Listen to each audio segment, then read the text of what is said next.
51 unit का ये 4000 और 55 यूनिट का 6000।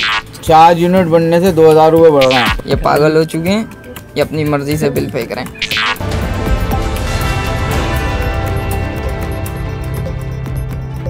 भाई ये सही ये इलेक्ट्रिक वाले पागल हो गए।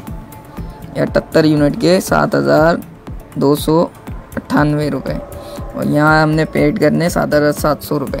ठीक है, 78 यूनिट। अब यहाँ है 179 यूनिट और इसके पैसे 6963 रुपये। ये पागल हो गए। ठीक है, ये सारे बिल हैं पूरी मार्केट के। ये पागल हो चुके हैं, ये अपनी मर्जी से बिल फेंक रहे हैं। ये देखो, और एक और बिल दिखाते हैं आपको हम।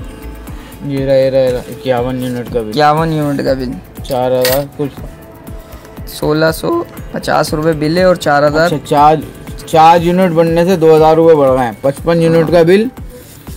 चाचा वाला बिल दिखाओ, कहाँ है?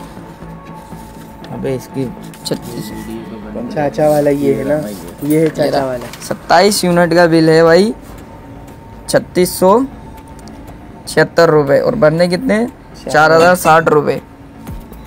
ये पागल हो चुके हैं और कुछ भी नहीं है। और यहाँ देखो 51 यूनिट का और 27 यूनिट का कितना बिल है?